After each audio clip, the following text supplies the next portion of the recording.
Hello student मैं विपिन कुमार और आज हम बात करते हैं कर्व चैप्टर में आने वाली एक न्यूमेरिकल प्रॉब्लम के बारे में।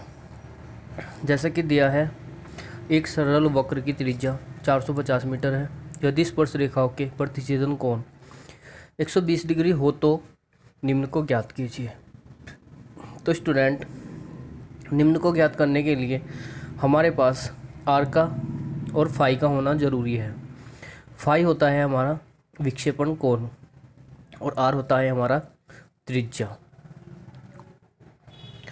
तो जैसे कि अगर हम फर्स्ट प्रॉब्लम की बात करते हैं कि विक्षेपण कोण जैसे हम डिफ्लेक्शन एंगल बोलते हैं, तो phi equal to 180 degree minus intersection angle होता है। तो 180 डिग्री में से अगर हम 120 डिग्री को माइनस करते हैं तो हमारे पास बचता है 60 डिग्री। इसके बाद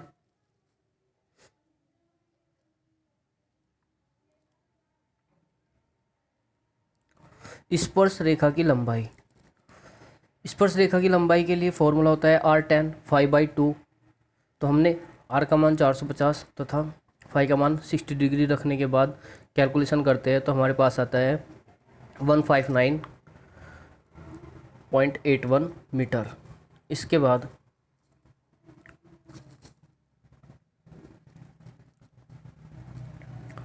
नंबर 3, वक्र की लंबाई। वक्र की लंबाई का फॉर्मूला होता है πr φ/180 डिग्री।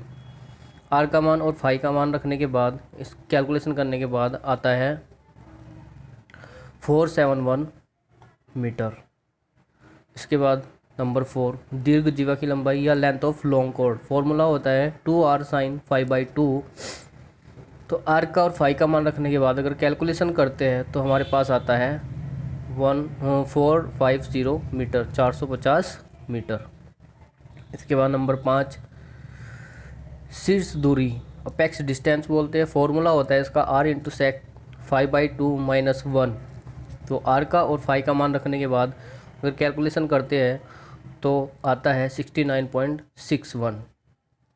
इसके बाद नंबर 6, मध्य कोटि या मिड ऑर्डिनेट इसे बोलते हैं r इंटू 1 - cos φ/2। तो r का और फाई का मान रखने के बाद कैलकुलेशन करने से आता है 60.28 मीटर। तो स्टूडेंट, यह न्यूमेरिकल लगभग 5 नंबर का हर बार पेपर में आता है। इसमें 6 डिजिट निकलवाई हुई है, बट इस पेपर में इसमें 3 या 4 डिजिट निकलवाते हैं। तो सभी से अच्छे से पढ़ लीजिए। धन्यवाद।